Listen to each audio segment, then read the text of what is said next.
Schtick Show.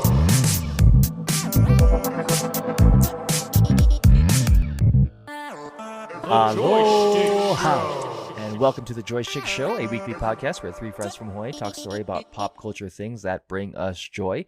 Shout out to Mahalas for checking us out. If can, please like and subscribe on any and every podcast platform, also on YouTube's. A 5-star review is greatly appreciated and helps us out a ton. I'm your co-host Drake, and that's Thomas. What up, what up? For the last time this year.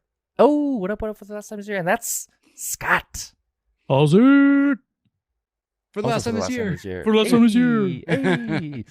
And this is our end of year episode, or EOY, and also too, if you're keeping track, episode 172. And we've got some things that we need to review. Could you take us through, I guess, our categories for the list here? I can't believe it. I feel like we just did this episode. I'm not kidding. And so we're back with our annual top picks for the Schticks 2024 edition. This is the third year we've done it. We didn't do one our first year that we started, but we're here. We're past our 3-year anniversary, which was in September. I didn't even realize that. We didn't even say anything. We didn't even address it to the world, but this is our 3rd anniversary of this episode, and what a year it's been.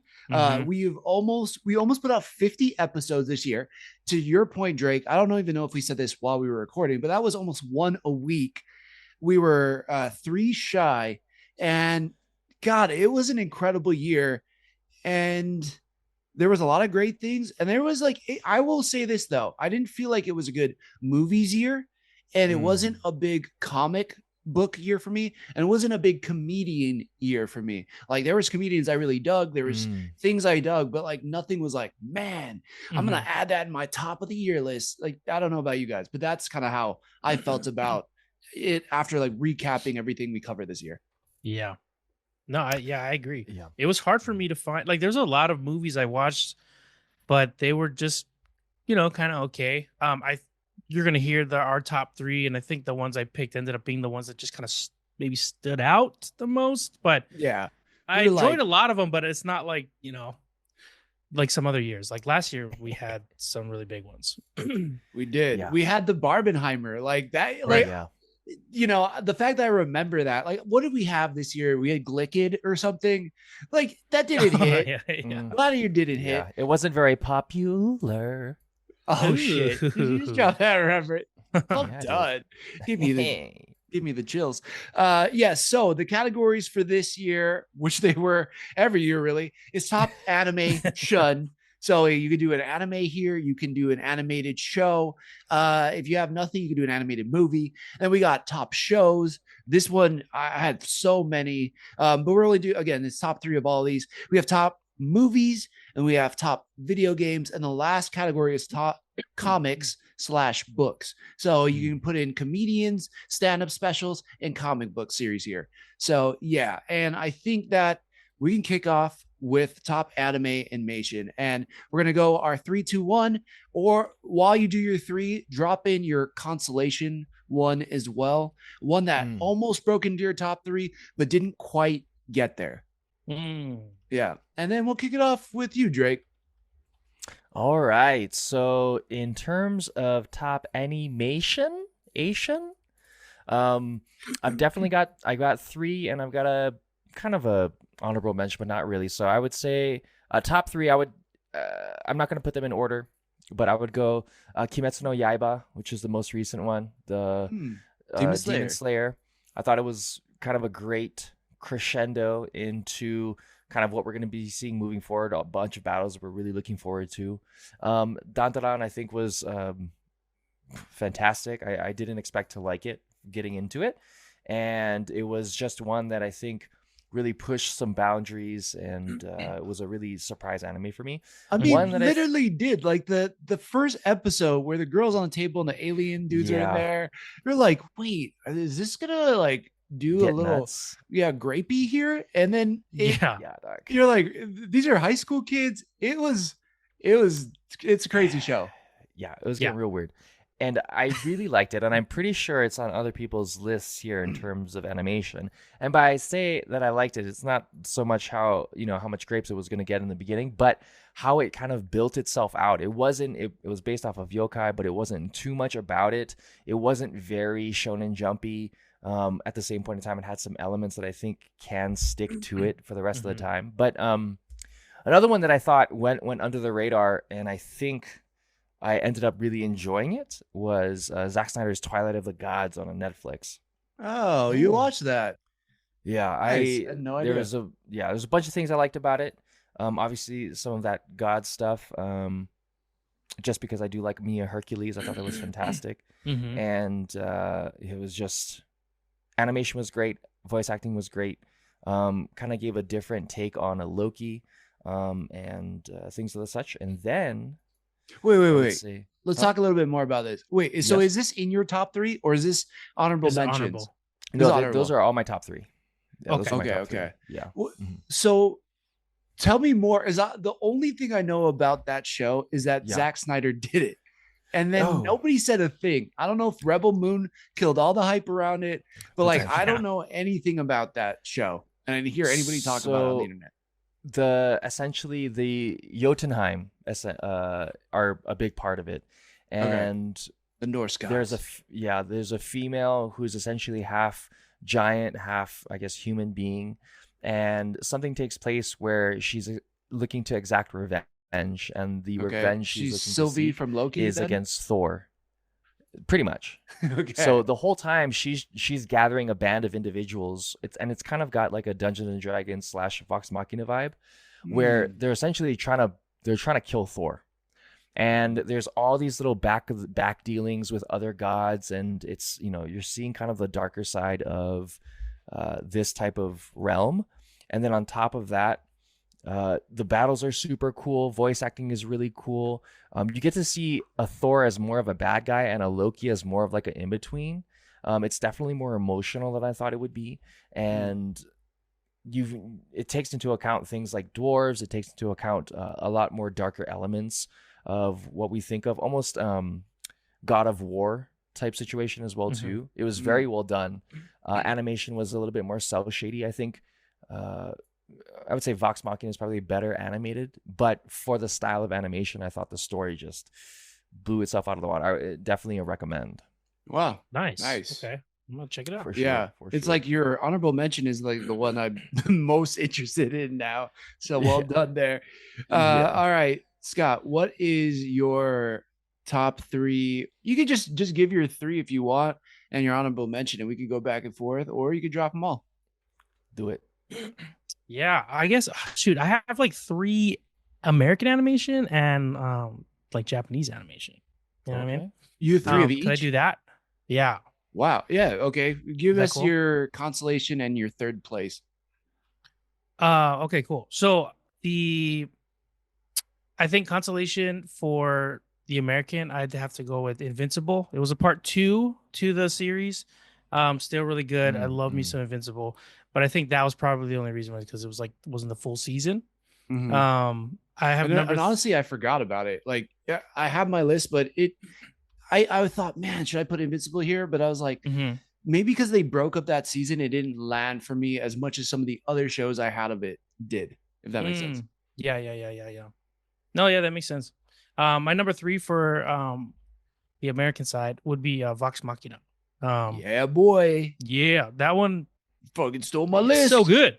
Yeah, it's on your list. You stole my list. Yeah, I did, dude. Let me keep going first, boy. No me. Yeah, let's talk Vox Machina, because God, this show just doesn't miss, right? Like, it's always just so good. It's always so good. Yeah. Yeah, I'm always invested, and like they come out with 3 at a time, and they do such a good job of like, starting high, the middle episode, like it's still interesting, but they always end it with like, I can't wait till next week, Right. It freaking flew by. Like, before you knew it, the 4 weeks went by, and you're like, now I gotta wait, like, hopefully Another just a year. Like, yeah. It was so good. It's almost like, the more I thought about Vox Machina this year, the more I'm like, wow, this is almost like American anime, because the animation is incredible. The action is so good. And you're right. Every episode ends on this hook that you're like, wait, what? What happens next week? And then you have to go and just so that you can get 5 more minutes, 10 more minutes of the next episode. So your brain isn't like, I need to know what happens next. And yes, this season was no different. Plus, the other anime-ish element to the Vox Machina is that they keep finding new ways to level up. And just when you think they couldn't get any more powerful, it's still not enough for the next threat, the next villain, especially like the dragon. I was like, God, this show is so good in that aspect. They really just do a good job of just, you think that they're at their peak and yet they still need more. They still need more room to grow. So good. Yeah. And even when like side characters die in this show, I'm like, no, like, and that's how you know it's good. It's like, I'm invested in everybody. So it's great. I really enjoy it. Yeah, this season also brought in like a bunch of like love relationships, like a bunch of the team members were all hooking up and like they didn't hold back. You're like, this is some adult animation because they're banging hard in this one. And I was like, wow, they're going for it. So I also like the because Christine's watched like the campaign, so like there's certain things that are like happen just like it, or there's events that happen that they work into the show. Like the in the show when what's his name's in the hot tub and then the brother joins.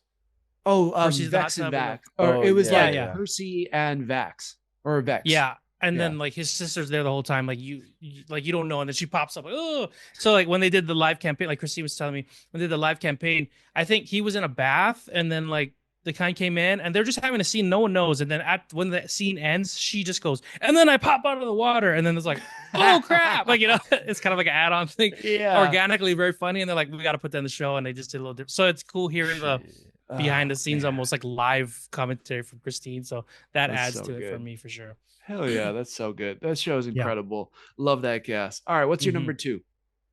Number 2 I have is for American Arcane. Nice. I just love it all around. It's really great. Crazy enough, that was my consolation. I know I'll probably get raked over the coals for it, but I didn't quite finish it yet. But it was you know what? Actually, a little bit. I'm so sorry. I think because I split it, that would be my number 1. My American, it'd be Arcade, Vox, and then Invincible, because my number 1 is actually my anime number 1 now. So. Okay. But yeah, sorry, what were you saying? So why your number 1? I don't know. It's definitely one that I know nothing about that universe. And I guess, no one really did. Like this is kind of like a new start. So like whether you played the game or not, the only thing that you know is like maybe the characters. But they do such a good job. Yeah. And they do such a good job of just like bringing you into that world. The animation is like, it's not just one style animation, which I like. It's like it jumps around. And they do a good job of like picking certain styles to emote or make you feel what they want you to feel for like the scene or whatever character gets introduced, whatnot. The voice acting is freaking amazing. And like when Caitlin's was it her mom dies and then all of that was drawn in chalk, like that black chalk. Yeah. Just at the funeral scene, you're like, wow, that's such a visually impactful way to show how depressed she is and sad. But then they bring in this incredible music too, and you're like, okay, I get it. Like it's so easy. Like they tell you so much without telling you, just showing you, letting you hear it, letting you experience it. I would agree. Yeah, I would agree with that. Yeah, totally. And I like it's like a unique take on like incorporating magic and technology. Like, like it's if someone told you like, oh, this show's about that, you'd have your own way of maybe thinking of how it looked, but it's really cool the way they do it and like what they're able to do, like when they dipped into time and all this kind of like, it's just, I never know where it's gonna go, but I know it's like gonna be good, and I really like that about the show. Yeah, it is. Yeah, I mean, and think about the iconic characters that have come from this now. When you got Jinx and Vi and Caitlyn, like all of these characters are like larger than life. And at a bunch of conventions this year, you see them everywhere. Like I think Jinx is supposed to be like 16, but like every guy who likes any anime girl, her design is awesome. She's like a Zendaya-ish character. Like taking the age like reasoning out of it. But I think that they've just done such a good job of just character design, world building, and yeah, it just the action too. The way they've been able to. I'm thinking more from season 1, but when they have that battle on the bridge, and it's Jinx versus the one kid who has like the hoverboard, and they're about to battle, and that she's kind of like predicting. Right? Oh yeah, literally. There's like echoes of her and him as she shoots the gun and showing him dodge and everything. God, that was so freaking cool. And they give you a lot more of that in season 2, along with the emotional gut punch of like, I have to be against my sister. Wait, maybe my sister's not the bad guy. I think from a story standpoint too, it just kind of perfectly meshes everything together. Yeah, even the what should I drawing a blank on his name, but their father figure returns to the werewolf. Oh gosh, yeah. Oh, I like that perspective they'd show too. Like every time he's in that beast form, it's like that Hulk vision almost. Like, you know, like like just how it's like you're still kind of terrified even going through his body. You're like, oh man, like anything he comes across is just gonna die. Like, you know, right. Yeah, they did such a good job of like perspective and whatnot. So yeah, it's good. I dig it. So crazy enough for me, that was my consolation. But with the caveat, I have not finished it yet. I was really digging it, but I do feel that it slows down a little in the middle, and I kind of like lost track. Other things popped up, but I will finish it. And I went back and watched season 1 later, and it was like so good. When you devote time to it, and you really, it's like you will miss so much by not paying attention to that show. You kind of have to really watch it in order to catch everything in there. So I will go back and finish it. But so right now it's at a consolation for me. Then I have Vox Machina. Number 2, I have Creature Commandos. Nice. I will say, like, when the first episode, I didn't really love it as much as the internet was loving it, because I was like, man, this is just like the Suicide Squad. And I was really hoping James Gunn would take something and do something completely different. But now that we're however many weeks in, 5 weeks in, 6 weeks in, and showing how he's going through all the different characters' backstories and still progressing the other story, I'm like, this is masterful. And he's letting everybody cook. David Harbour as Frankenstein is killer. Frank Grillo as Rick Flag Sr. is awesome. Like, you can just hear everybody's personalities come through the characters. And again, I really like the animation. It's very close to Vox Machina. Again, I want to say though, I think Arcane has the best animation out of all these, but it's really damn good, and it's so crispy in Creature Commandos. So that's my number 2, and number 1 should surprise no one. I'm gonna let you guys get. What do you think it is? For animation. Madam Web. Oh, sorry. Yeah, if that was a cartoon. Oh, wait. Yeah, if that was also animation. We're gonna go with X-Men 97 because. Because no, stop. Fuck. I forgot about that. Freaking idiots. That's my number 1, guys. That's my number 1. X-Men 97 this year blew all my expectations out of the water.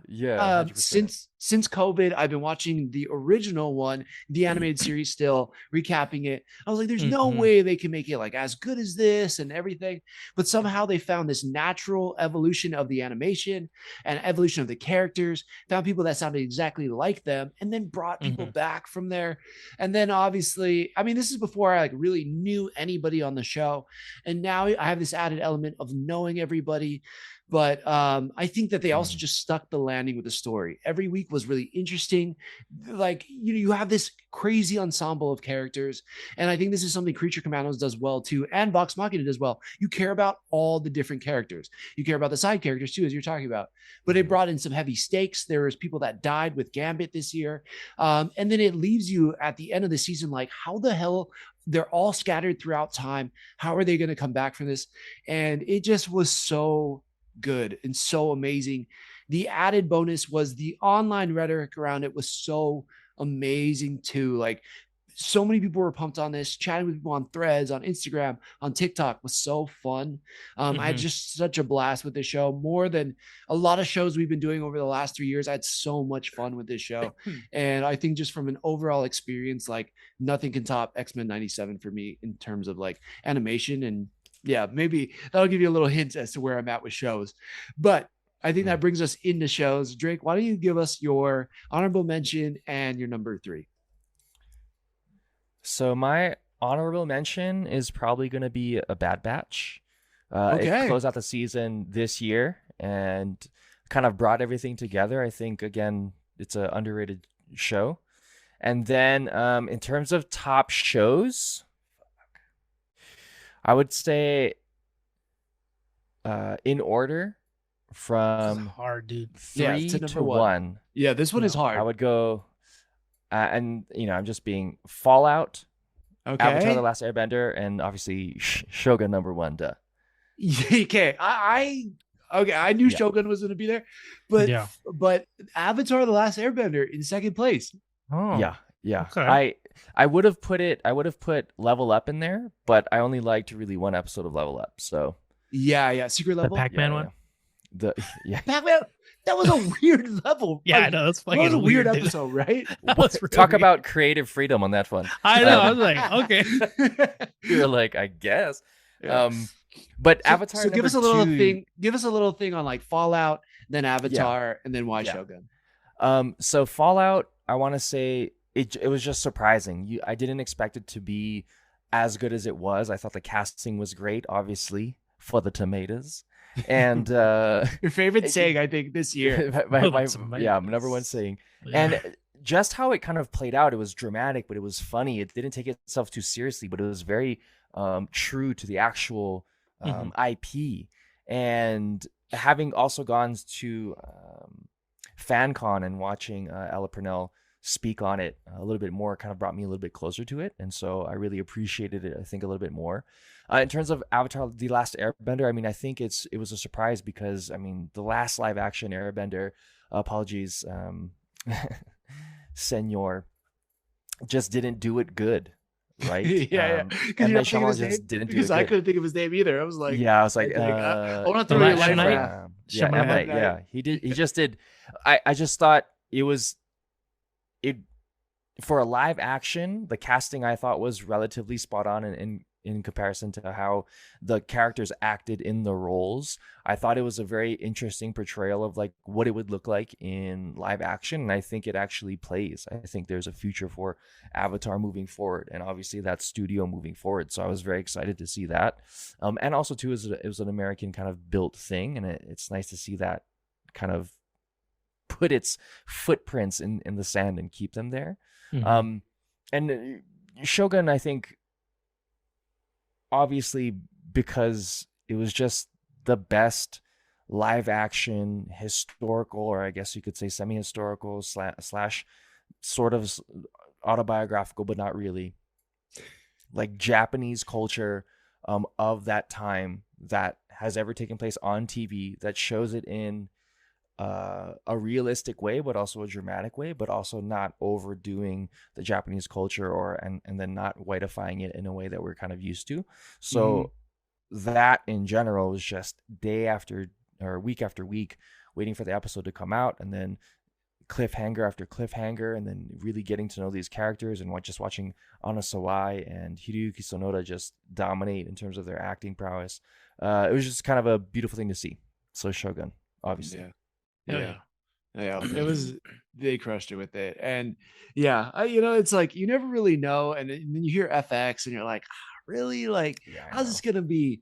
And then you get those first couple episodes, you're like, oh wow, like this, they are putting the money where the mouth is. Like you see it on screen. And that is, yeah, that doesn't always happen. So man, I think Shogun was by far like just a surprisingly a quality show this year. It was so damn good. Mhm. All right, should I skip Scott so you can copy? Yeah, you want me, to try it or- out? Let's try that out. Sure. So whatever Thomas says, you got a list. You got my list. So You know what? that. I actually think we're gonna differ pretty heavily on we this probably will. one. There was a lot of good shows. I have to say. There I was. This I was have the like toughest category for me. 50 honorable mentions or something. Right? Not that much, Right. but it's so many. No, but I do too. So Not yeah, 50. let's talk about honorable mentions, because this was crazy. I have The Penguin, Mhm, I have True Detective season 4, mhm. I have Hacks Wow. season 3, and I have Fallout.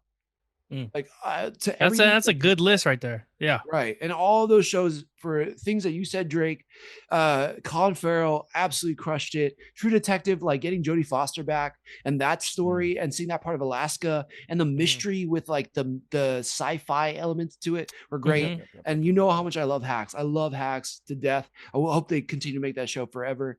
So all of those things, and then Fallout to all the points you said, Drake. And so like those were so good. But then my number 3, I have The Boys season 4. And I loved it. I know not everybody loved it. I know the internet hated it, but you know, call me woke. I dug the shit out of that show.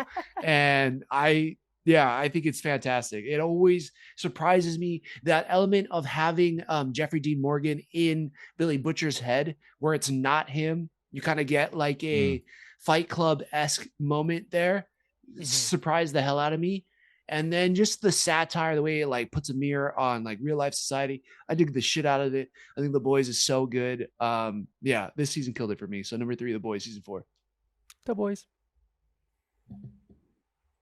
You So you're just doing you're gonna do your top 2 one? Oh no, go for it. You can do your honorable mentions and your 3. And then Okay, I got a lot of honorable mentions. Okay. fire away. Dude, there was as you guys did, you probably went on Google and was like, okay, top shows, top movies, what's going on? What did I forget? Right? Didn't do that. I forgot House of Ninjas was this year, dude. Yeah, Bro, that was and it was good. It fuck. was such an entertaining show. Yeah, Definitely dude. in the honorable mentions. And it's not like Agatha all along, you know, Okay, so good. Ted, I have The Boys on there. I think maybe my number 3, probably it's hard to do 1, So 2, it sounds 3, like but a game time decision. Tires is up there. Tires. Oh, okay. Tires. I'd say Tires. Okay. It was Yeah. cool to see like an actual, because I know Ted's in there too, but Tires was more like, I mean, I'm a fan of Shane Gillis. It was cool to see him come out with a show that's very much him and his boys style of comedy. And they do well. Like just to have a comedy that was just fun to just throw on. You don't got to think too hard on it, and it's just like you're just having a good time. It was It nice just, like, to. It kind of felt like The Office to me, but like through Shane Gillis's lens. Yeah. You know, and you're like, yes, I'm so glad they let him just cook like this and just see what he came up with. Yeah. And every episode was so fun and delightful. It's not like super heavy. It's just like it gives me The Office vibes, but a little bit edgier. Yeah, I agree. Yeah. Yep, for sure. It's awesome, man. All right. So my number 2 is you mentioned it in your honorable mentions, but I had such a fun time with it. I had no expectation that the show was going to be good. I was like, nobody wants this. Nobody needs it. And then it came out and I'm like, every episode, I'm like, man, is this show good? Man, is Catherine Hahn cooking? Yeah. God, wait, am I interested? Wait, is this building the Marvel universe? Agatha all along stole the show from me. I was so surprised how good and how much I love this show. And again, like big thing for me is how much I get to like interact with other people around these shows. And there was such a positive online discourse that I was chatting with people all week long about Agatha. It was so fun. So Agatha all along like stole number 2 for me, which I really didn't expect it. If you had given me this in the beginning of the year, I would have been like, this isn't even gonna crack my top 10. And it's here. It's my top 2. I dug the shit out of the show. Damn, dude. Sweet. Okay, I gotta say my second would probably be Penguin. I think it was like a show that could have maybe just not even been a DC show, you know, and it was still good. Like they didn't like rely on referencing Batman or anything. They just let Colin Farrell be this dude in a fat suit who you believe was a real person. Yeah. Hey, what you doing? Yeah. I'm gonna moito him. I gotta moito him. Yeah. I Like killed my brothers. Yeah. The best. They did such a good job of making you like be on his side and then go, you're a piece of shit. And then be on his side and this piece of shit. And then the ultimate, like, this guy's a piece of shit and he's delusional. Like, you know, like he's just like, oh yeah, he's a Batman villain, you know, like it was just such a good job. Colin Farrell crushed it. The whole cast really crushed it. But it was just like the fact that I know it's Colin Farrell and I'm looking at him and I'm hearing him talk and I'm like, I still can't see it. Right. That's amazing. Like literally, they showed a scene where it was like maybe the last scene they were filming, and he was in the full penguin makeup and prosthetics, and then he's using his regular voice. Yes. And my brain was like, I see this, I hear this, Yeah. but it doesn't make sense. Like it wasn't work. Like, well, my brain is breaking trying to watch this video. That's how good of a job he did as that character. Yes. With that accent, right? It's like, it's like, you know, he's in there, and then when you hear it, you're like, what? There's no way. Like, it's like, put this way, like, you could even hear Jim Carrey in The Grinch, you know, and he was like a different being. Yeah. But I couldn't see Colin Farrell in this character. It was just so good. Yeah, so good. Yeah, well said. Well said. Kristen Milioti too. You props, she crushed it. Yeah, she did something very special in that show too, and that was pretty awesome. And then I cheated. Last one, I just straight cheat. X-Men 97. Again, I got it. It's the top show too. I'm biased. Okay. Again, I just didn't expect them to land the plane, and they did, and every week was so good, and every week was so interesting. It was really good. I forgot about the show. You know? And it was like, drama. I mean, it's good. Yeah, I mean, it had all the drama that the Penguin had for me, but just not as heavy. Right. But like there was still like, but there were some heavy parts. Yeah, there was. And there was like some people getting pregnant that shouldn't have. And like what they did for my boy Cyclops. Like anytime you make Cyclops look like a badass, I'm like, oh, so into this. But then you have like, is Rogue going to go with Magneto or is she going to be with Gambit? Well, she chooses Gambit over Magneto, but Gambit never gets to hear because he dies at the end. You're like, what? It just, fuck. Oh, love that show. It was such an X-Men year and I'm here for it. So yes, yeah. No, that's good. That's fair, dude. That should have been on my list for the other one, but I have I have Shogun at number one. Like I think, you do, for all the reasons you guys were talking about. You know, it was so well done.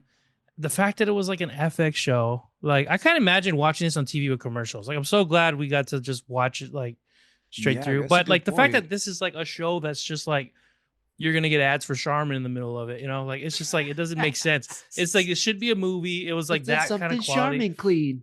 Yeah. Then you're back to like, I don't know. But, that would have ruined it. Yeah. But yeah, for all the same, it was just so good. And I can't wait for the next season. I don't even know what it's about, but I'm on board. You know what I mean? Like, if they're going to carry on, they're going to do a whole new story. Like, they've already showed me they can do a great job and that they care about what they're doing. I'm on board. So, yeah. It has this element too of like where everybody doesn't feel safe, which was something that House of the Dragon or like Game of Thrones really did well, where like there's increasing stakes, but you never know who's going to make it to the end. And like when Anna Sawai dies, you're like, are you serious? Like, no way, did she just get exploded? I know. Or that was crazy. Yeah. That was a crazy way to go out too. Or what Toranaga does to his like right-hand guy at the end, who kind of tries to betray him. And then he like kills him or makes him do seppuku there. It's like, for real, it just, nobody's safe in that show. It feels so raw and it feels so like it puts you on edge in this good way, but yet it's slow and methodical. The only reason for me that Shogun wasn't like top spot is I do fall in that camp that I wanted to see that last battle, and I know that's not the point of the story. I know artistically it doesn't need to be there, but like for me, I did want to see it because it gets the whole season hyping up to this point where there's going to be a battle. What is your thoughts on that? Like either one of you? I'm like, I was fine with that. I thought that was, for me, I thought it was brilliant. I thought it was like, we got to see into the mind of like how, like, we're just assuming, you know, we know he's smart and he's thinking ahead. We got to see that at the end where we're like, this is a glimpse of what's going to happen. And that's like months from now. And you're like, oh shit. So like, he's thinking about next year's Christmas already. You know what I mean? Like he's just like ahead of the game. It was, I thought it was cool. I didn't think we needed to, I mean, it would have been cool to see the battle, but it's also like when you're watching like a chess master play some dude and they like do two moves and they're like, checkmate. And you're like, what? Like, I want to see a bigger, you know, it's like, sorry, dude. Like, this guy's just way better than you. Like, it's just what it is. Yeah. It's awesome. That's why I was fine with it. I agree with that. Very nice. Well, a great year in shows, so many awesome shows. And I hope everybody gets a chance to like at least try most of these because they were all so damn good. Yeah. Now, wait, real quick. Yeah. So sorry. I just want to do my top 3 Japanese animation. Kaiju no 8. Check that out. It's pretty like, it's like, I heard it's growing up, we'd like that, I think. Huh? I heard like the action in it is like Yeah, action's phenomenal. amazing. This dude like gets kaiju powers and he can like transform almost like the Hulk. And then he's also trying to hide it because if they find out, they want to kill him because he was on a team where they kill kaijus. So he's like a hybrid. Cool show. Action's amazing. Dragon Ball Daima, actually pretty cool. It takes you back. It feels like Dragon Ball with that mix of Dragon Ball Z. You know, they keep going up. You're like, how do they bring it back? And this was like, I feel like a cool way to like do it. Animation's great. A lot of nostalgia there. And then of course Dan to Dan. Yeah. Amazing. Yeah. Okay. So I just want to No, that's forget. perfect. Okay, that's awesome. Okay, I want to check out the rest. I gotta finish Dan and Dan. I need to watch like those 2 other shows because I heard kaiju people were freaking out about it this year and have not dug into it. But I did dig into Blue Lock, and Blue Lock is getting, I think season 2 just ended and everything, and that was incredible this year. So thank you, Drake, for that recommendation, even though that didn't come out this year.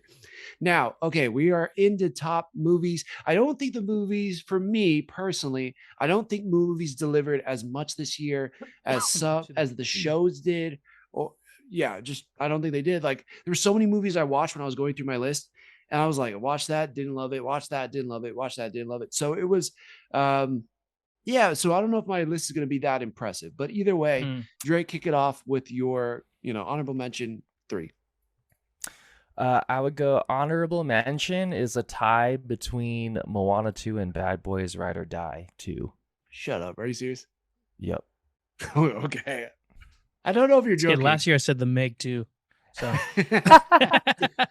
okay, so the reason why I'm saying both of those is because I'm nostalgic for Bad Boys. I love Bad Boys since it initially came out.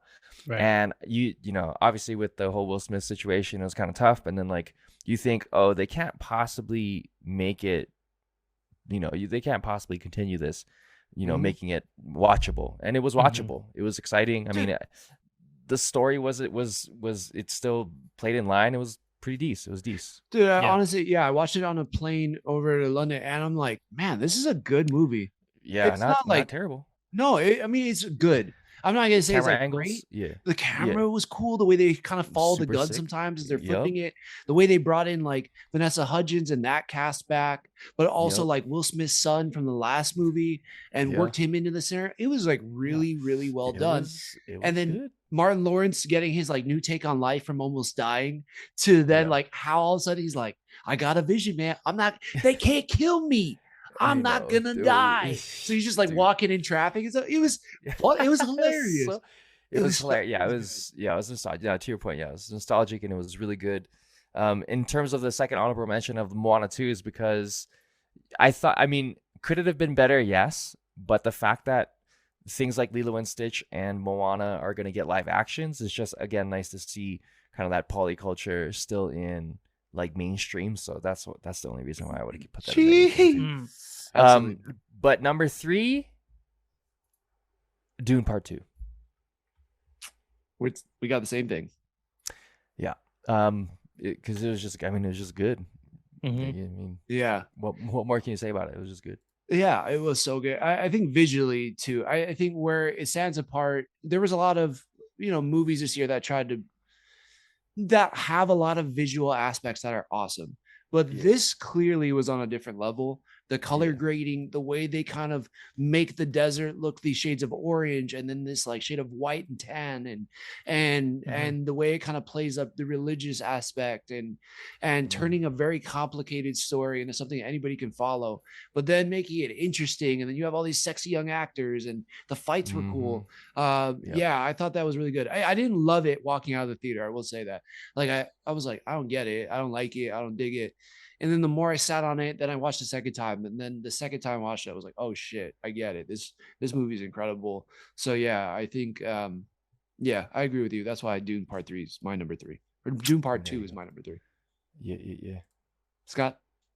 Okay. Well, what's your honorable mention though, Tom? Oh, honorable mention? I got Alien Romulus and Inside Out 2.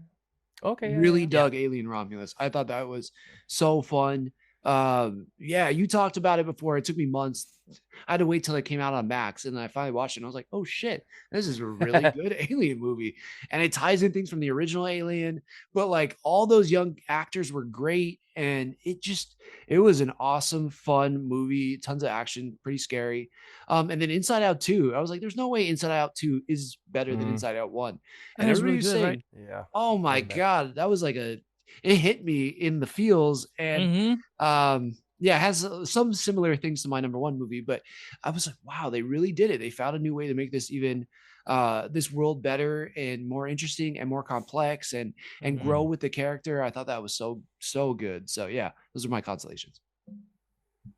Yeah, this one's hard just because like it's not like there was a ton of movies. I know we were talking about earlier. There's definitely certain movies that were like undeniably good. There were certain ones that were way better than I thought they were going to be. Like I'm like, this had no business being this good. And then there were ones that are like, yeah, I enjoyed the shit out of them. Like it should be up there, but then should it be up there because it's a given? You know what I mean? This is your rankings. So This is the inner thing in my head that's going on. Okay? Dialogue. So, this is your Inside Out. I think because Inside Out for sure is on there as honorable mention. And then things are weaving back and forth. Like, so I got Wicked on here for honorable mention. Oh, dude. It was I so thought about good, adding it here. but it was so good. And it's one of those movies like I'm not normally I'm not normally a musical person, you know. Oh, but I thought you just didn't like women leads. Well, we don't talk about that on the podcast. Just joking. But yeah, I was just like, that's normally not my jam. But it was really good. I was like, So holy good. crap. And then like it's part one. I'm like, I gotta see part two now. You know, like, and of course there's those memes going around like bros going into Wicked and then coming out, you know. This I'm like, movie's yeah, not that's about me. Boston at all, bro. This movie's not about Boston. But it was wicked good. Yeah, wicked good. Oh, you're right. Yeah, exactly that. Another would be Transformers 1. Yeah. Like that was way better than I thought it was gonna be. I figured it'd just be like a cute kid movie, and I was like, dude, I wish I grew up with this movie. Like this is great. It's cool. That's a great call out. I'd say, yeah, I think my number 3, I think would be because it's hard to 1 to 3, but I'd say Doom Part 2 as well. Like that was like probably one of the biggest blockbuster serious drama movies that was like, that was most like a film, you know, and also like for the masses. Right. It was great. I liked it. Yeah. So. Yeah, absolutely. I think it filled that Oppenheimer void. But yeah, I'm sure there's a lot of people out there who would be like, I can't believe that's not your number one, but it just didn't hit me as much as these other two films did in the ways I needed it to. And so I think, Drake, do you want to drop we'll quickly go through our number 2s and then your number 1. Yeah, my number 2 is a Beetlejuice.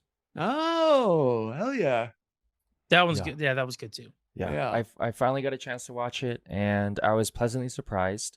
I thought it was a beautiful kind of homage to the original, obviously OG cast. I mean, You're such a Keaton fan too. Yeah, right? I'm definitely a Keaton fan. It makes me just really believe in Tim Burton as well too. Just how that's also played into it, and costume design was great.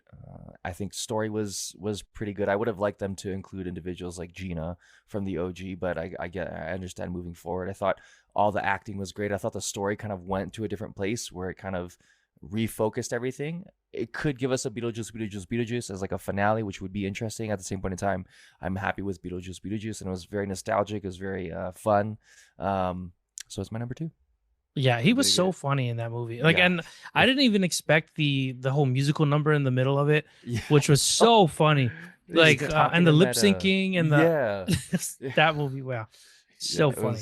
It was good. Yeah, and Danny DeVito in it just Danny for DeVito, no reason. Yeah. I remember like Christine going, "Is that Danny DeVito?" And he's like, just a far shot when he's like this big, and I'm like, I don't. Yeah, I think so. Like size, you can just tell by like the back of his head, like. And then it is, and he dies. You're like, what? So funny. Yeah. Tim Burton is a G, man. And obviously him and Jenna Ortega working together is like, they're crushing it. Winona Ryder coming back was amazing in that movie too. Yeah. But my all-time favorite in that one was Justin Trudeau. Like he just being like, I don't know, just that Hollywood guy Dude, who that doesn't was quite so get it. Like, he Yeah. to me had some of the funniest lines. So but yeah, that's a good Oh, pick. and yeah, he was so funny. Was like just being like that overly whatever. Did he have a ponytail in that movie too or something? Yeah, he yeah. did. That was great. He's like And Seagal. Catherine Hahn was hilarious. Like Oh, she's Catherine like, Hahn, yeah. I am art or whatever. Like she's like on the screen. Like Yeah. fucking Just- funny, dude. They did such a good job for Yeah. sure. Yeah. My other second movie was like supposed to be, I guess, could be considered like the biggest movie of the year, apart from Dune Part 2. But I liked it because it was also really funny. I dug the shit out of it. I think this was a match made in heaven, and it gave something nerds have been wanting for 20 years. And I like everywhere around where I lived in San Diego, like you could not go somewhere without seeing an ad for it on a bus, on a Jack in the Venom. Box. Roadhouse. Yes. Madam Yeah, Madam Web. No, Web, here we go. Deadpool and Wolverine, I think, Oh, okay. absolutely delivered on what it needed to do. It wasn't, yeah, like, okay, you could chime in whenever you want, Scott, but like, was the story light? Yes. Does it really make sense all the way around? Not really. But man, was it badass to see Hugh Jackman and Ryan Reynolds do their thing Yes. as Yeah. their characters? Yeah, oh yeah. Yeah. Were they funny? Yes. Exactly. This is like one of those like it's in my top list because the top 3 because I definitely I'm a big nerd and I want to see superheroes I grew up with on the big screen. Like it's kind of like, yeah, if you don't like it, it's definitely not gonna be your top 3. Like, and I get that, right? But this is one of those like, yeah, it's like a no-brainer. Like it's definitely up there. So funny seeing Hugh Jackman. He's always like, man, this might be the last time we get him. So it's probably not, but it was That was so definitely cool to not. see it. Yeah. You're gonna keep definitely have him do it till he's 90. Like that's real at this point. not. Yeah, They're for gonna sure. be pushing Wolverine out in a wheelchair to get Hugh Jackman back on screen. Yeah, he's gonna become Xavier somehow. Oh, in the multiverse, maybe. There you go. Hey. Yeah, but yeah, I agree. Good time. Made me Yeah, laugh. it's fun. All the action. Yeah. It's great. God, and the surprise cameos. I mean, like bringing in Channing Tatum to play Gambit was Yeah. like crazy, you know, because you just like us knowing a lot of behind the scenes for these movies and shows, like how much he wanted that. And if you could give your friend something they've always wanted and do it in a way that they just get to look like a badass and just really dive in, like, wouldn't you Yeah. do it? 100% I would. And so like just getting them to see it in all his glory and for the rest of the world just to dig it too, I think was so special. Like they're going to be best friends forever on top of it, just like Hugh Jackman and Ryan Reynolds. And yeah, it was like, even if they never get to do another movie together again, it's like, we got this movie.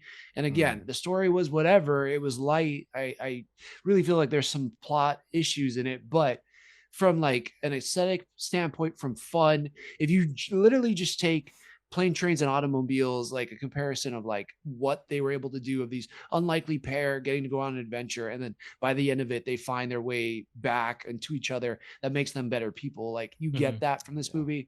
It's fucking awesome. Loved it. Yeah. Loved it. Yeah. Okay. All right, anything else? Oh, so I think we're in number ones now. Yeah. Drake, what's your number 1, bro? Oh, my number 1 was Deadpool and Wolverine. So Nice. Okay. Well, Yeah. tell us why. I just thought it's like when LeBron was coming out of high school and you were like, wow, this guy's gonna dominate. And then you always have in the back of your head, like, I don't know, like sometimes it just doesn't work out. And then he dominates, and then you're like, yeah, I freaking knew it. And that's kind of how Deadpool and Wolverine was. Like expectations met, fun met. Yeah. All the things that you wanted it to do and more met.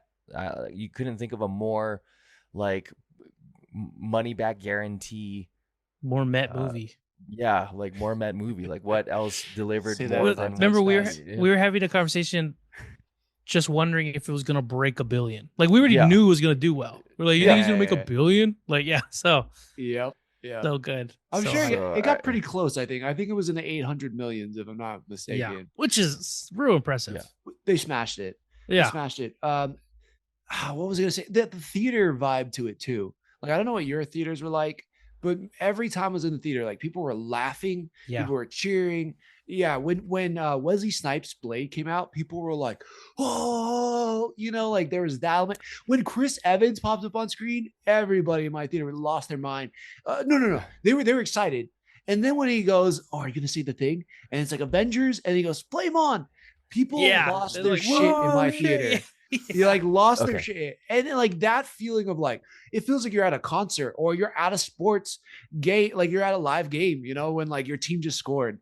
It's just like, oh my god, yes, and that's how it felt like watching that movie too. And yeah, that was just, oh man, That's true. It's Oh. it's like rare that sort of stuff happens, right? Like I remember when the No first doubt. Really? Transformers came out and they showed Optimus Prime on the hill, and everyone was like, "Yeah." Like, you know, because like Yeah. they've only ever got the cartoon. They're like, "It's Yeah, yeah, real." yeah. Like, you know, Right. Yeah. Gross revenue for Deadpool and Wolverine, Yeah, 1.34 billion. it made a Hell billion. yeah, Why did I dude. forget it made a billion? Gross That's crazy. rev. Yeah. Wow. Crazy. Damn, made a billion. Yeah, I think it deserves it, and I think it shows that they're in such a tough couple years for Marvel when there's a lot of people who feel like they've lost their way and dipped, and yes, has everything been out of 10? No, it hasn't been, but I didn't expect things to be at that way at Endgame. I feel like this with X-Men 97, with Agatha, like shut a lot of people down this year, and people are like Marvel sucks, it's dead. They're still crushing it, and I think this movie really showed like Marvel still can do some amazing stuff, and it's got, if you got the right actors behind it and the right creative talent around it, it's going to be insane. So that actually did not give it my number one. My number one, I think I know what you're gonna say. I think we have the same thing Ooh. here. oh no, Okay. Okay. okay, let me say We it might have first. the same thing. Okay, Okay. let's say it on three. Say it on All Okay, three. wait. 1, 2, Two, 3. three. Twisters. The Wild Robot. So Glenn Powell crushed it, right? No, yeah, I have the Wild Robot for sure. Okay. Yeah, although a good Twisters was pretty good too. This Not is gonna actually lie. better than I thought it was gonna be. Yeah. Way better than I thought. That cast too was amazing. Like, think about the talent in that movie. But that's neither here nor there. I Yeah. think you should watch Twisters, The Wild Robot. Let's Mhm. go for it because No. yeah, God, this movie wrecked me. Yeah, that really. Like anytime an animation movie can just make me start sobbing. Yeah, And it's just like I was just thinking, like, man, this cartoon's making me cry. It's not real. right. Like it's a good job. A lot of feels in this movie, but also rewatchability. It's not so sad Yes. you're like, I'll never watch Yeah. that again. Like it's not like AI or something, Yeah. Yeah, it was so good. And then AI is your immediately, go-to sad movie. not my go-to, but it made me cry the first time I watched it. I'm like, I don't know if I'm gonna watch this again. Yeah, when he leaves the robot boy in the woods and he's like, what? And like, no, we can't. Like Lassie said, like, get out of here, you robot, throwing rocks. He's like, oh, I was a lot younger then. It was a sad movie. Jesus. Just bringing back memories. Good Yeah. call. Well, to that point too, like a kid can watch it, an adult can watch it, a teen can watch Mhm. it. They can all take something from it. It's just rare in movies nowadays. It's very So true. true. Yeah, yeah. It has nothing to do with like politics or whatever. It's just a good story. Mhm. And it, like literally, yeah, I did think about man, if I was a kid, this would be such a fun time. It'd be scary at the end with the big fight, and like, are they gonna take away the robot? And then like all the animals are gonna miss her. But then like for me, it made me think like, God, can I handle being a parrot? Which is so crazy. And of all the movies I've watched this year, which was a lot, like this was one of those that made me think the most, along with like Dune Part 2. And I'm just Yeah. like, God, am I ready to like take this next adventure? And how being so many lessons from this movie. It shouldn't have affected me the way it did, but it does. And Yeah. fuck, I loved it. I loved the Wild Robot. And so much humor in there for like even adults. Like I love Totally. the whole possum Yeah. mom Yeah, talking yeah. about Oh, what it's like yeah, gonna be yeah. like a parent, and then like you just hear Yeah, she's it's like, oh the well, same mom from Beetlejuice and from Schitt's Creek and all that. I'm forgetting what her name is. oh Catherine Hahn. No, Catherine Hahn's the Agatha. We might have said that earlier, but I don't Oh, think she's the mom in Beetlejuice though. Oh, Is it Catherine? Catherine? Oh, no, it's O'Hara. Catherine O'Hara, sorry, yeah, not Hahn. O'Hara. That's what I it was is. thinking O'Hara, but I said Hahn. My bad. Yeah. Catherine O'Hara. I was Yeah, like, yeah. audience will let us slide once. They won't let us slide twice. They won't, and don't let us slide. Go to the Right, comments. right. Let us know. But yeah, the humor's great. Pedro's the fox, funny. So funny. Yeah. Matthew Berry's the beaver, funny. Like, yeah. it was, man, that was good. That was Yeah. really well done. Even the little Mhm. kid who was the duck and starts copying the mom or the robot. Mm, He starts doing robot things and stuff. Yeah, it's great. It was so good. So Yeah. good. They crush it. That's like, what is the animation company? Imagination. DreamWorks. That DreamWorks was Imagination, I think. DreamWorks, though. Yeah. Yeah, I think God it's dang, DreamWorks. they're so good. Real good. That movie just should. And they're gonna have a sequel, right? Are they? That's what I thought. I wouldn't be surprised. But Right? I thought I haven't got heard- green lit. Maybe, but I forgot Deadpool Wolverine made $1 billion. So I don't know. This year's up. I don't remember anything. I'm just trying to get finished. I'm just here so I don't get fined. All right. So okay, I think It's that's currently in development at DreamWorks. Okay, I had to Google it. Let's Yeah. go. Hell yeah. Let's go. That's Do awesome, it, baby. Yeah, movies. None of us brought up Furiosa. Yours was good. We didn't really bring up Twisters. Yeah, but there were some solid movies, but I just don't think this movie was movies compared to shows. Shows by far took the cake this year. And then I think that brings us to video games, and pretty decent year I think in video games. I didn't get all of them. I didn't get Star Wars Outlaws. I didn't get Baldur's Gate. Trying Was to think that of what this else. year, Baldur's Gate?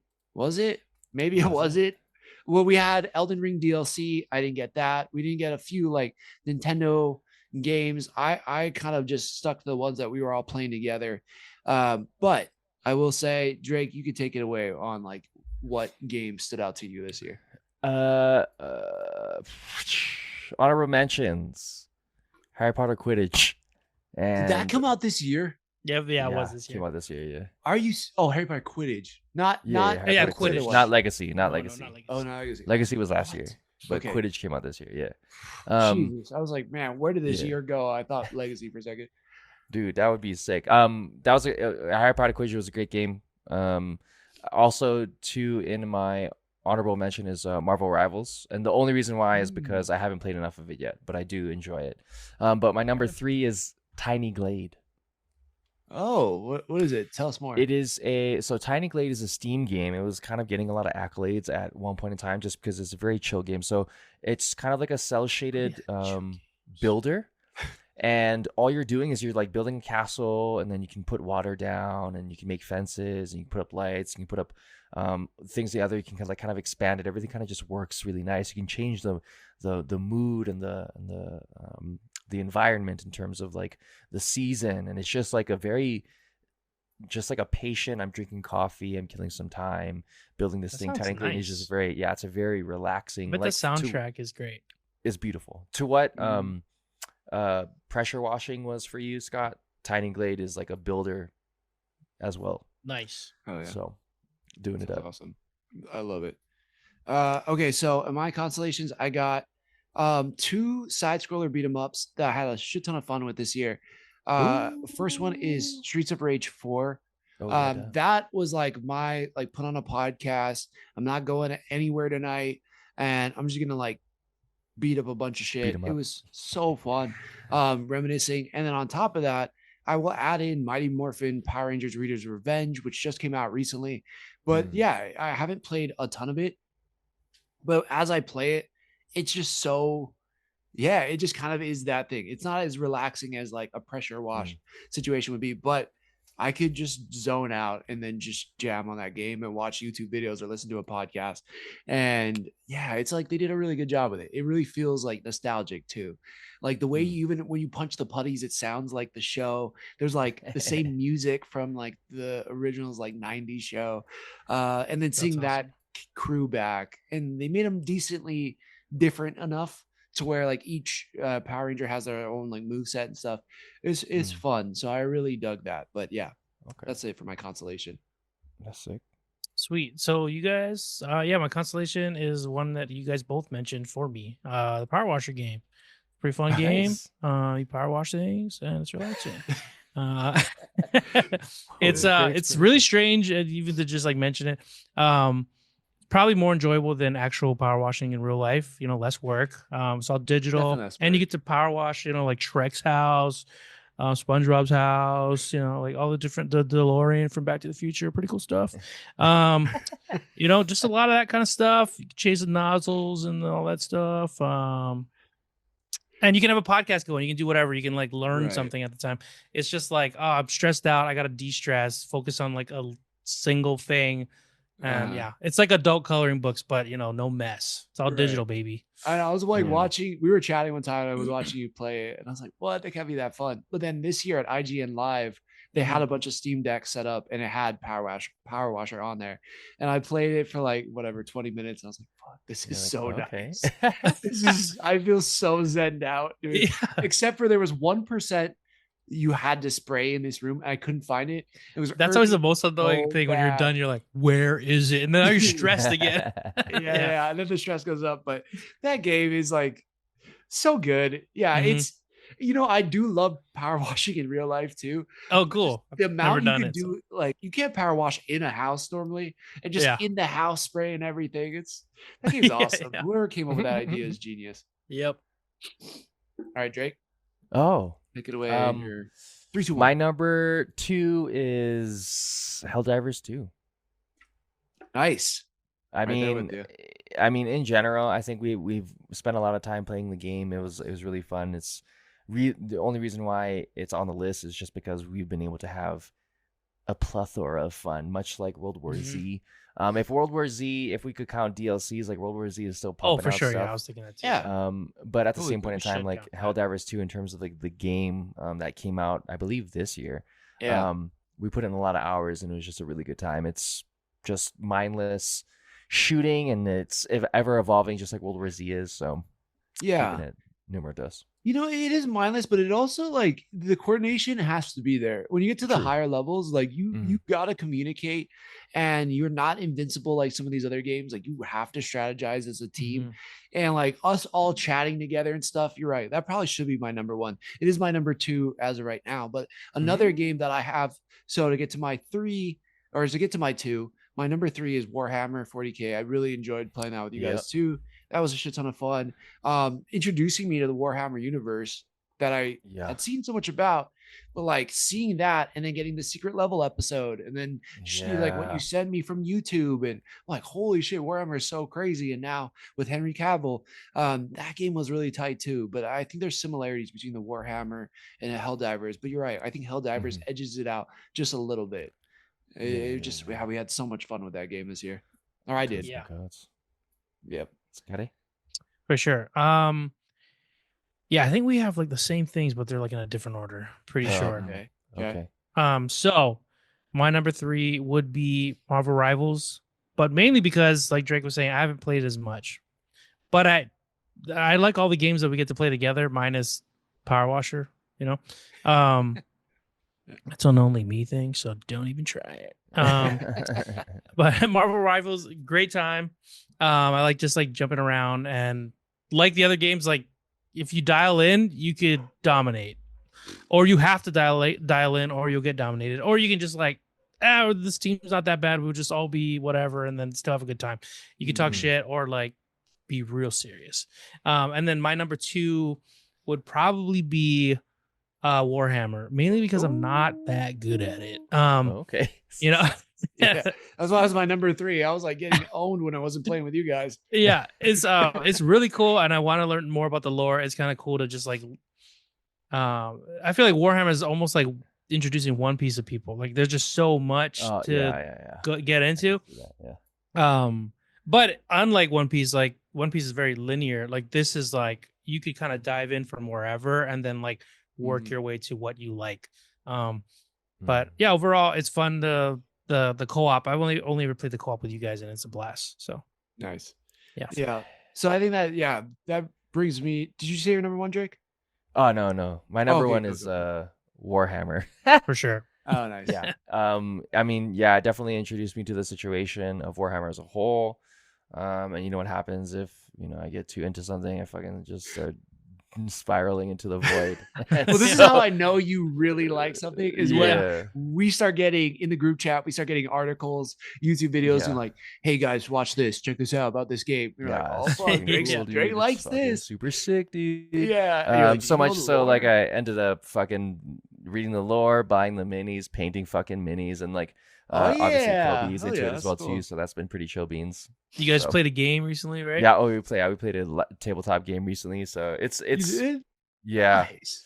It's pretty interesting. It's like a more focused Dungeons and Dragons, but and then specific to the lore, and then now you're seeing kind of Warhammer explode with Astartes, and then the individual who made Astartes who directed the level up Secret level.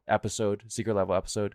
Yeah. And then what they're doing, what Henry Cavill's doing, it's just like a real nice to kind of Hell yeah. get into it.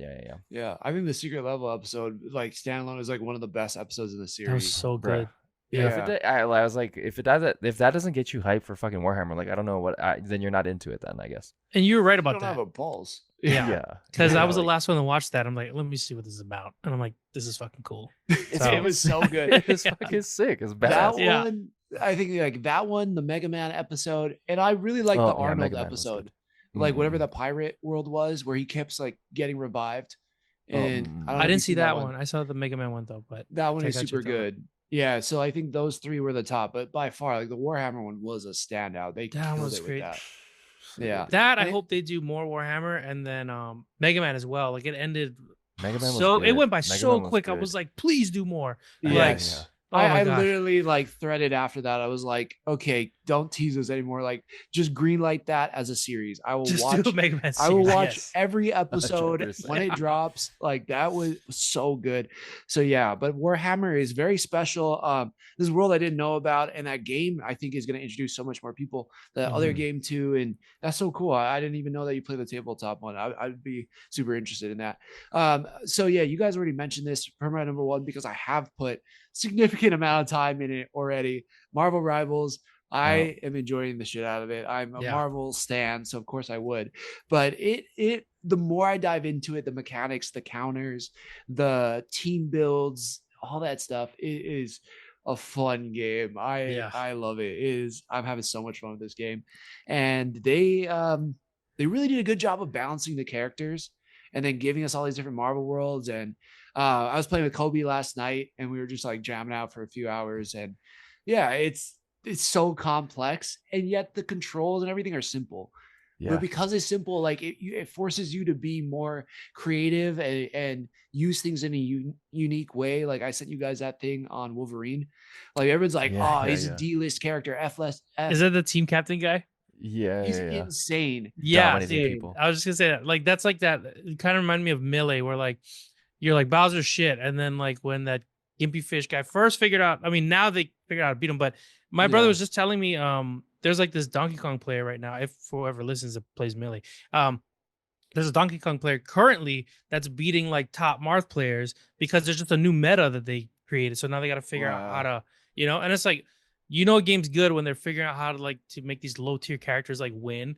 And like just seeing this dude as Wolverine crush people, like just taking the tanks, and they're like, he's just doing this, but it's like not everyone could do that. But like you're seeing him do it. Yeah, they can't stop do it. I'm watching him play, and I'm like, dude, the fact that he tracks people down and like snipes so them, I was like, holy crap, it's so impressive. And it makes you like hyped, like it's cool. It just like it's like studying, or it's like when you were learning something new in school, and then you're like, wait, what? And that opens up a whole new thing, like or like you're reading a book, and then all of a sudden you're like, wait, what happened? And it changes the way you look at everything. That's kind of what this guy just did with Wolverine. But I think it's gonna happen more and more. That's why you will never catch me putting out a tier list for video games ever. You probably never. I never will probably do that ever. But it's like because you just never know. In a year, you could look like a complete idiot. In 3 months, in 1 month, all those people look like idiots who made those tier lists. So it's like I'm gonna stay away from that. And this game is already there. But I want to play more all of these games with you guys because it was a fun year in video games. And we haven't even touched like some of the Nintendo stuff, some of the things that dropped for Xbox. Like there was great games, I think, all around. So it was another solid year for that. It was good. Yep. And and then my number one, Helldivers, just it's fun. Yeah. We pretty much had the same. Like, we had the same. Yeah, we talked about it a little bit earlier, but I just like the mechanics of like it really makes you. Every other shooter game you can reload whenever the fuck you want. This game, like I'm like, okay, we're playing Helldivers again, guys. You gotta save your ammo. Like we gotta remind each other. Calling in stratagems. Like it's just like it's a cool little pivot on something you're familiar with. And it's over the top. There's like dudes that just fly in from the sky, and then you die and another one flies in. Like they just have unlimited people at their dispense, and you're just fighting like giant bugs. And, there's that nostalgia of Starship Troopers, which is like, it's funny. There's like an actual Starship Trooper game. This game's better than that. That kind of sucks for them. Right. But it's like, it's just great, Oh yeah. Kind Well, of sucks you're for them just- though, right? Yeah. Yeah. You're like talking to me in my internal thoughts right there. You just said it out Yeah. loud. But yeah, they crushed it with Helldivers. And then they had that new DLC with like the new whatever those new aliens are that you have to fight. And then they kind of make people zombies. That shit Yeah. looks so fun. I can't Yeah. wait to go back and play some Helldivers after this. For sure. All right. I think that brings us to our last category, which is top comics / books, where you can also talk about comedians or comic books that you've read this year. Yeah, it was a tricky year for me because I realized I didn't read a lot of new comics. I read a lot of like old things that I'm trying to catch up into new stuff. Yeah. But yeah, and I think then that have counts. yeah, because I mean, I did read it. I probably have read 100 X-Men comics in all different series this year. Nerd. It's Yeah. so huge nerd. But like anytime like a Marvel show comes out, like I try to like read some of the source material around it. So there was some like Agatha or like Scarlet Witch show books that I've read. And then like I got back into like old Fantastic Four because there was like a crossover event that was like so good from like 2021 or 2022. Anyways, so I've been all over the place. What do you guys got for yours? And yeah, Scott, if you want to take it away on Constellation / number 3. Yeah, I'd say so. Again, I forgot that we could even include comics like stand-ups, you know. So if we're talking about consuming media other than shows and movies, I consume a lot of podcasts. Some of my favorite ones that I consume regularly, I've mentioned before, Are You Garbage and We Might Be Drunk. Cool, fun podcast. You can just throw on, do whatever. I recommend them. Honorable mentions. I guess number 3 would be, this is like an old one, and I guess the from what I heard, the creators coming back to like jump back into it. They took a long hiatus. Hunter x Hunter.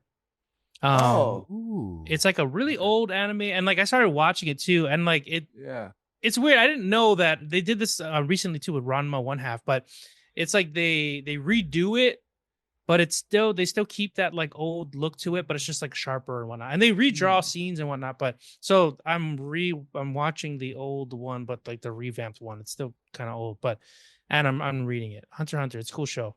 Nice. / manga. Yeah. That's awesome. And I was curious about it. I've started it, but it's kind of like One Piece has thousands of episodes or something, right? Yeah, and it's like that traditional like shonen type of like, like the main character is real strong, really genuine, and then it's about like the people they meet along the way, and like it's kind of a sucker for those as long as the stories are good, and then the battles and stuff are pretty awesome, pretty unique too. So kind of like how we're into like superhero stuff, and then we went to My Hero, and it was like, oh, this is kind of like what we like but different. Like it's some of that kind of stuff, like when they introduce powers and whatnot, you're like, oh, this is sick. Okay. And so like it's an old manga, so there's like a lot to consume if you want to get into something. Nice. That's awesome. All right, I'll check that out. But yeah, I put it on before, and I'm like, really? But I know if you stick with it, it's gonna get insane. It gets way better than the beginning too. I was like, what the fuck is this? Dude, why do everyone keep recommending this damn show to me? It gets better. Yeah. Like, okay. It gets better. What about you, Drake? I would say honorable man. Well, I not literally any comics, but as I was looking at comics that did come out this year, there was a few that stood out to me that were like I wouldn't mind getting into. Like comic book things. One of them was Marvel's Blood Hunt crossover by Jed McKay. Essentially, it's like Marvel meets vampires. So much like Marvel Zombies, but mostly vampires and things. That was kind of interesting. That's pretty like there was Blade and Moon Knight, I think, are in it. Yeah. And I'm not sure. Maybe Werewolf by Night or something, right? Yeah, super interesting. Just like monster trope plus Marvel's heroes. Like that's super interesting. And then there was 2 like standalone kind of comic series / like one-offs that were interesting only because they were so different. One of them was called Beneath the Trees Where Nobody Sees by Patrick Horvath. And essentially it's definitely look it up. Essentially think about like do you remember, oh man, what was that show where there was like a car that was made out of an apple, and then there was just like Richard, The Wonderful World of Richard Scarry. Yeah, The Wonderful World. I don't know why that came to me so quick. Dang, nice pull, man. Quick. Good shit. And onto Apple Car too. Yeah. But just imagine like that slash like Winnie the Pooh, but like there's like a serial killer on the loose. Yeah, this art is great. Yeah, this Art is is great. I crazy. just googled Yeah. it and it's like it's familiar, but then Mhm. this duck's head's cut open, so it's like Yeah. kind of You're gonna have to send me that. Yeah, Yeah. that's wild. And then so that Please. seems super interesting. And the third one was The Deviant by James Tynion the Fourth. And so this is kind of the synopsis. As snow falls over Milwaukee in 1972, a blood-stained Santa Claus commits unimaginable atrocities against young men. 50 years later, a troubled young writer interviews this so-called deviant killer who still maintains his innocence from behind bars. And as Christmas approaches, once again, the past returns wielding a sharpened axe. That sounds cool. Damn, Image That sounds Comics. crazy. Yeah, This looks cool. This image. art looks good too. That art is good too. And so Whoa. You guys are so lucky you type fast. yeah, it's the Sorry, got an extra finger. yo a few. Dang, dude. But JK, I love you. that's all yeah, good. yeah. So in terms of like comic books goes, like super cool art, super interesting stories. Those are things I would definitely get into. But in terms of like comics, Ronnie Chang had a stand-up special on Netflix. I thought it was par for the course. Ronnie Chang just still doing real good work, so check him out if you can. Nice. I gotta see Sick. that stand up still. Yeah. Okay. So in my constellation too, I have some stand ups where they're not really stand ups anymore. I do have one in there that is kind of one, which is Hassan Minaj, Off with His Head. I didn't Mhm. finish the whole stand up, but from what I saw of it, I really dug it. Him and Ronnie Chang kind of dual promoted their stand up specials together. Oh yeah, cool. And yeah, that was fun kind of seeing them bounce off of each other, but also like promote each other. And then yeah, I saw bits from both. But yeah, I think Hassan, like he went through some crazy shit, getting blamed for like stealing jokes or like making up stories and yada yada. But that was like rough. there, a lot of comedians came to his defense and was like, hey, we all like, embellish sometimes to land the joke. And he came back and just kept showing up. So from what I saw of this special, I dug it. It's called Off with His Head. It's on Netflix. And then these guys are also, I guess, stand-ups. They're more comedians. Jon Stewart, John Oliver, I think they crushed it this year. Everything I watched from The Daily Show or the Weekend Update were both, or This Week Tonight, were hilarious. So those are my Nice. constellations. And then my number 3 will be a comic that I actually got to review for Nerd Initiative. It is a series. I should have looked it up more. Oh, here it is. A comic series that's from Boom Studio. And people are like, you're crazy, whatever. He finds out that he's half cartoon and that the cartoon Ooh. world is real. His mom also is half cartoon and his grandpa is like Yosemite Sam. And that there's an evil What? entity out This is there that's awesome. trying to kill him or take him down. And that he keeps finding other comic cartoon characters that are trying to like save him or help him in this adventure, but he's kind of dipping into like the way they draw the real world as opposed to like the cartoon world is very different, and it's kind of Looney Tunes versus like how you'd expect comics to draw the real world. The animation's incredible. I'm really digging it. I read like 7 issues in one day, and it's written by this guy Tony Fleeks. He crushed it. The artist Dave Watcher does really good. That first issue was just beautiful, really well done. It's interesting. I'm not loving the main character at where the series is at right now, but where it starts is holy shit, it's awesome. And they play off so many like 80s and 90s cartoon tropes. It's really funny. Probably 70s and 60s too, but yeah, it's called Uncanny Valley, done by Boom Studios. Ooh. Sick. Okay. Yeah. Read my review on nerdinitiative.com. I will. Yeah. All right. Who wants to take it away on number 2? Number 2, I can go. Yep. Okay, number 2, I have Solo Leveling. Oh, hell yeah. I didn't It's watch this yet, but man, do people talk about it and love it. yeah, season 1's great, and then I was like, I gotta read it now, and then I just like, there's like so much. It's like, so the comic's done. I've yet to finish it, but there's just a lot past what you can view in the show, and like it's just like it's one of those shows. Like, I mean, could be familiar, like Ichigo from Bleach or whatever. Like, the dude just keeps leveling up. You know, it's in the title. He's one of the only dudes who can do it, and it's cool. The art is great. The action scenes are great. Yeah, I strongly recommend it if you like seeing like a main hero just crushing it. Nice. I Yeah. saw like Kaiju number 8 and Solo Leveling were like the shows that and Free Ren, I think. Oh, I that don't know was if I'm saying good it too. Yeah, but I think it came out 2023, so I didn't mention it. But right. that was really good too. Like a But slice of life kind of anime was really good. yeah, those two this year, or I guess 3, like I still see it all the time. Like the Kaiju number 8 has like the best action, blah blah blah. And so yeah, but Solo Leveling is up there, and like I see a lot of people talk about it. So I gotta try to check that out. I recently Korean got manga. Crunchyroll, so I gotta check it out. Oh, nice. Yeah, Drake. I had said all my things already. That's my fault. Oh, okay. Yeah. What was your? Oh, okay. It was Gotcha. the 3 You did, thingamabobs and then Ronnie Chang. Yeah. Those are my things. Oh, okay. Oops, Hell sorry. yeah. All right. So my number 2 is going to a comic book series. And we've had him on the show before. His name's Art and Dave. They do a comic called California Inc. They dropped issue number 3 this year. And a really interesting premise. It's if California broke off from the rest of the country, became its own independent country, and that inside there was an internal fight for who would govern California as a state. And Arnold. so, yeah, it starts off with like a sniper battle in the snow in Tahoe, and it's since evolved into like all these breakout characters and stuff. And Dave's art, I might be a little biased, but I really do dig this comic. I think there's so much drama there. The characters are really well thought out. The dialogue that Art writes is very realistic. It's very like, oh shit, that's how somebody like this would talk. Dave has this way of like making things look really expressive and cartoony but gritty.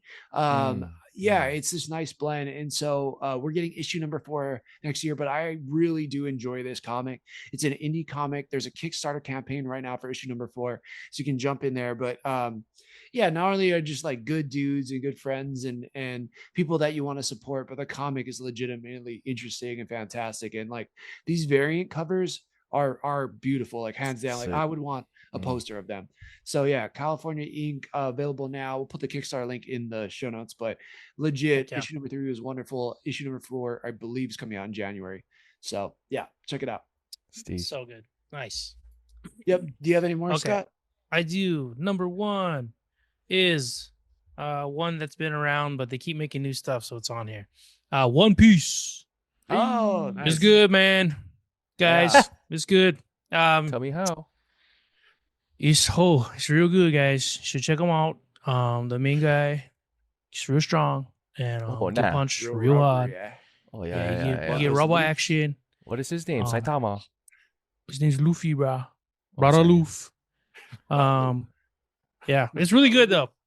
They're entering their like last, I think, arc. I want to say it's either the last arc or the last 2, but they're definitely in the last like 15%, 20% of like the series itself. It's actually gonna wrap up. I know it's been around forever, and it feels like it's gonna, stay around forever. But it's not. But it's not, guys. Like everything that's great, it comes to an end, and this is what's happening right now. Yeah, I think the guy who created said it, he's like, he's kind of coming to an end. I think he's like ready to kind of wrap it up. So, but yeah, I gotta dive into the manga, and then I'm surprised. Like, how do you feel about? We just got confirmation the cast for One Piece season 2 just wrapped up in South Africa. Like, do you have high expectations for season 2 on Netflix compared to what you've seen in the anime and the manga? Why do I want to keep calling it manga? You're so white, dude. I know. I think I keep saying manga.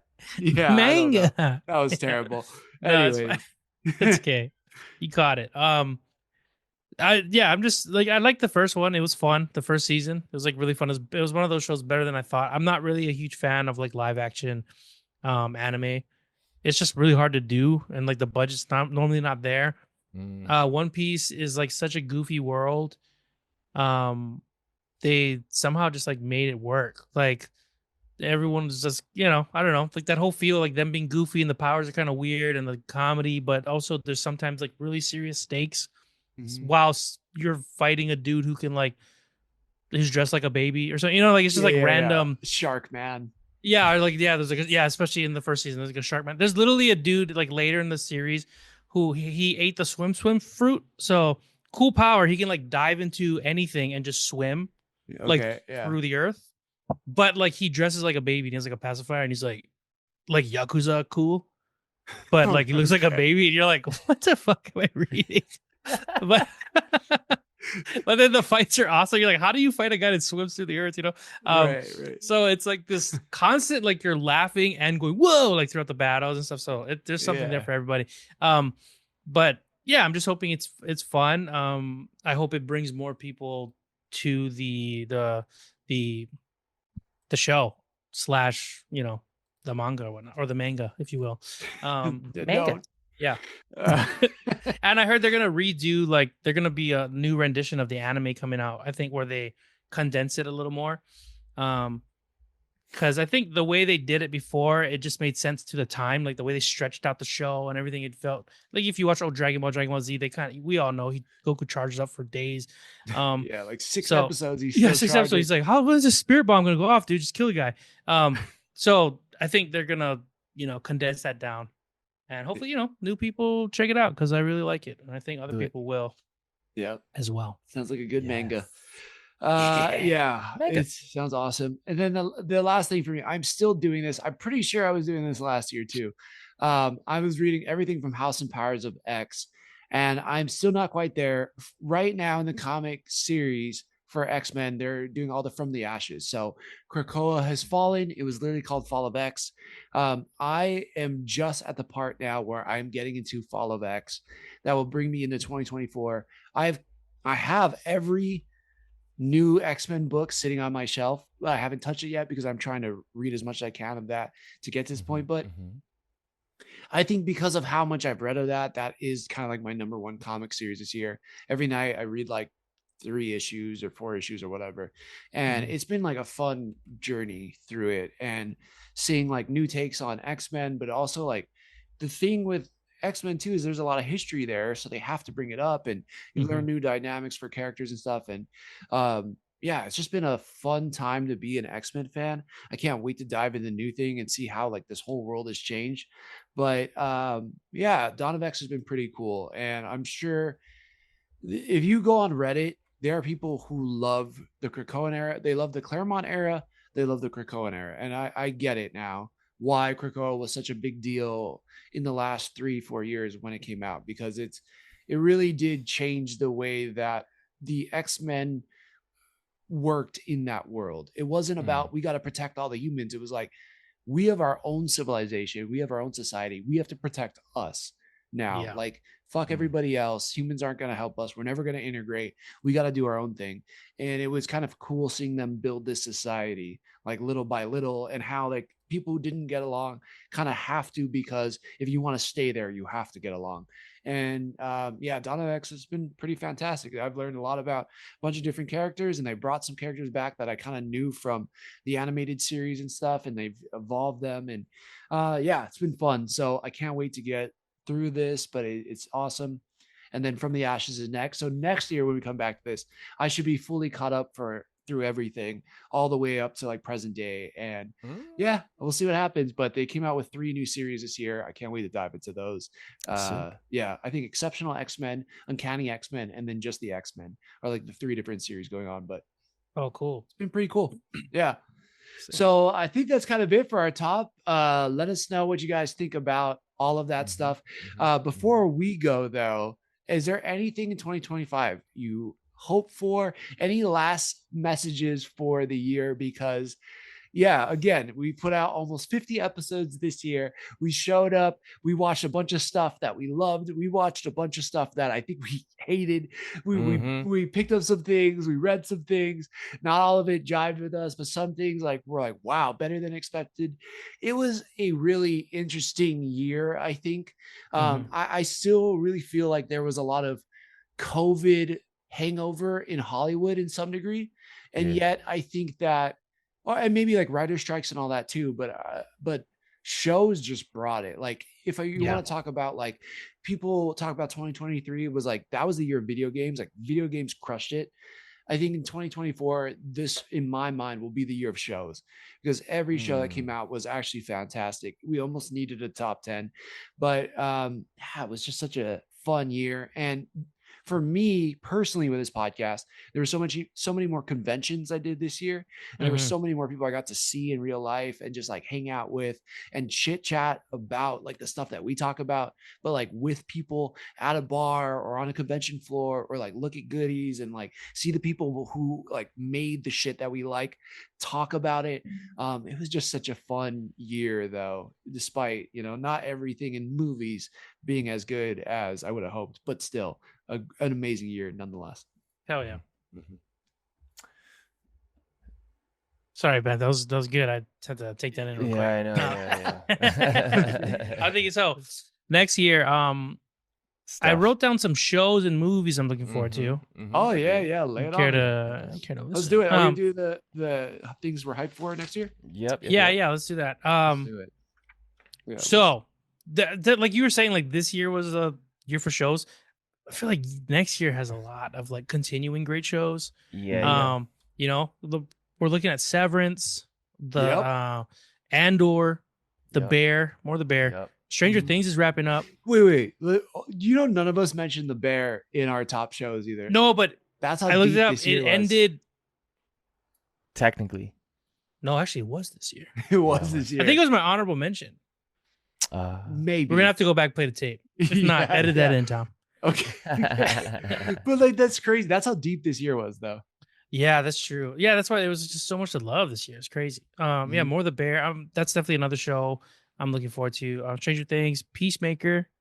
But I think the one I'm looking forward to the most is The Last of Us. Yeah. Ooh, yeah. Last of Us season 2 is coming back. Yep. It's the first on your list, The Last of Us. So. Yes. Nailed it. What about you, Drake? You got any thoughts, things you're looking forward to next year? Oh man, there's tons of shit happening next year. Obviously, there's a bunch of Marvel things coming out next year. Some Four, DC Thunderbolts. things. Yep, Thunderbolts. Hopefully Superman's X-Men coming season out. 2. Daredevil Born Again's coming out, etc. Yep. Video games wise, Ghost of Yotei, which is essentially Ghost of Tsushima. GTA 6 is coming out next year as well too. And then I have like 5 movies that interesting that they're coming out next year. Jurassic World Rebirth, Predator Badlands. Okay, yeah. There's going to be a Excited about Now that. You See Me 3, the Magic movie. Oh, Really? There's going to be a number 3. Those are fun. Yep. Surprising. 28 Years Later is coming out next year. I as well, saw too. that too. I was like, Drake's gonna love this. Yep. And then F1 That one too. F1 I is was like, coming this out has as got to well, be too, Drake's number with one. with Brad Pitts. Yeah, So- yeah. Yeah, it should be interesting. Next year should be. I'm also seeing on here Untitled Sony and Marvel Universe movie coming out in June of next year. And Craven 2. Craven. Madam Web Part 2. Dude. Oh my god. And then there's going to be a bunch of other Disney things that are coming out in 2025 as well too, Untitled. Ton. So Tons. Interesting Yeah. stuff.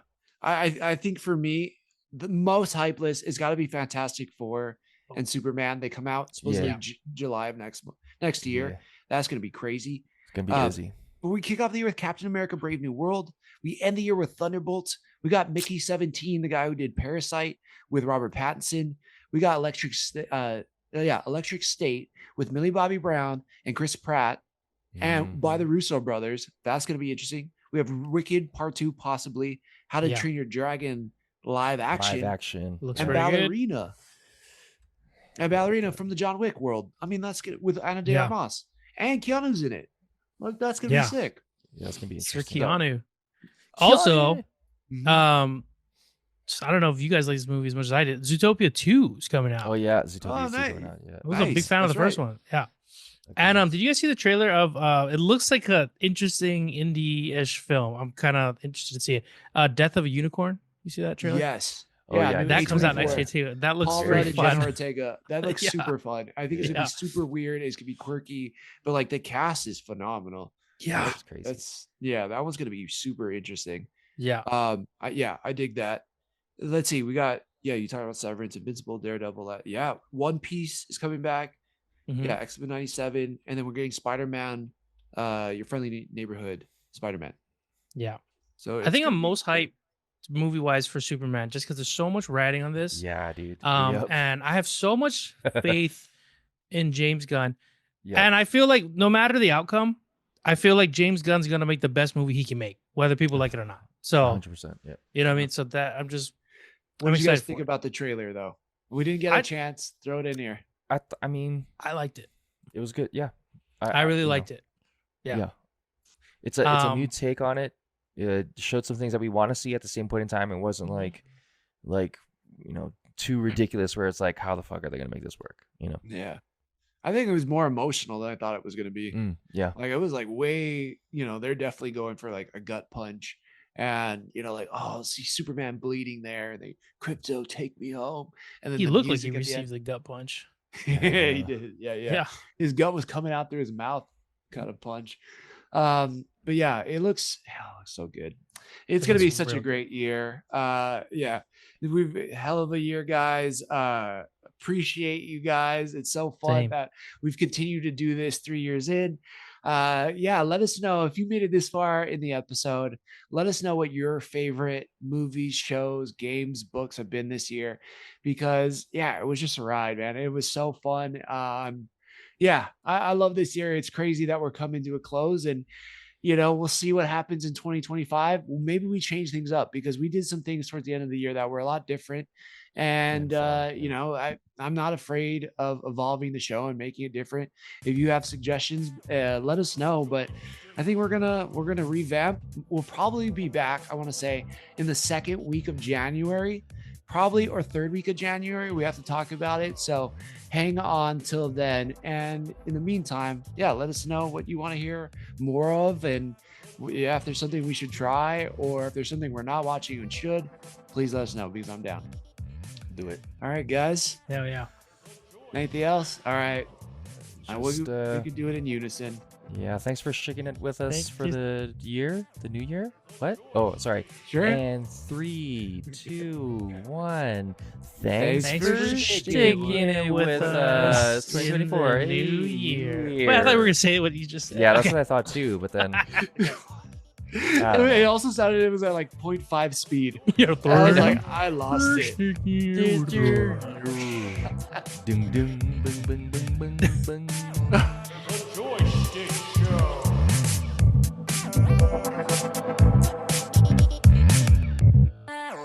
The Joy Schtick Show.